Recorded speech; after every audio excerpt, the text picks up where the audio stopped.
भाई अनेक वर्षापासूनची मराठी भाषेला अभिजात दर्जा मिळावाची मागणी होती.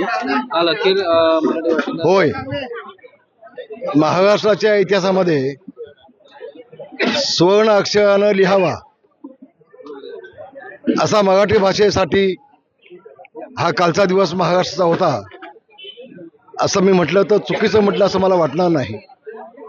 खरं तर कुसुमाग्रजांनी असं म्हटलं होतं, मराठी भाषा ही मंत्रालयाच्या दारावरती फाटके कपडे घालून डोक्यावरती सुवर्णाचा मुकुट घालून उभी आहे वर्षानुवर्ष, आणि मला न्याय कधी मिळणार आहे अशी मागणी ही मराठी भाषा करते असं कुसुमाग्रजांनी म्हटलं होतं. विशेषतः फाटक्या कपड्यांचा उल्लेख त्यांनी त्यांच्या त्या कवितामध्ये केला होता. पण आज मला अतिशय आनंद होतोय सांगायला की या देशाचे पंतप्रधान नरेंद्रजी मोदी यांनी महाराष्ट्राच्या मातीला, महाराष्ट्राच्या मराठी माणसाला, महाराष्ट्राच्या मराठी भाषेला आज सन्मान मिळवून दिलाय, स्वाभिमान मिळवून दिलाय. मी आदरणीय पंतप्रधानजी ज्यांनी अभिजात दर्जा दिलाय मराठी भाषेला, त्यांना या संबंध महाराष्ट्राच्या वतीनं सॅल्यूट करतो. मी त्यांचं अभिनंदन करतो.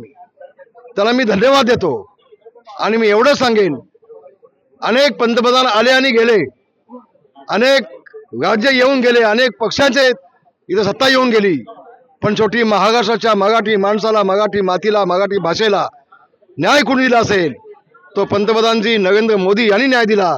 मोदीजी, हा महाराष्ट्र आपल्याला कदापि विसरणार नाही एवढंच या क्षणाने सांगेन. धन्यवाद. जय हिंद, जय महाराष्ट्र.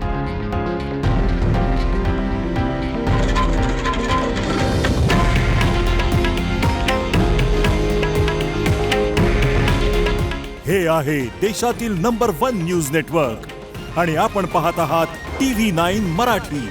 काळजी तुमची, हित महाराष्ट्राचं.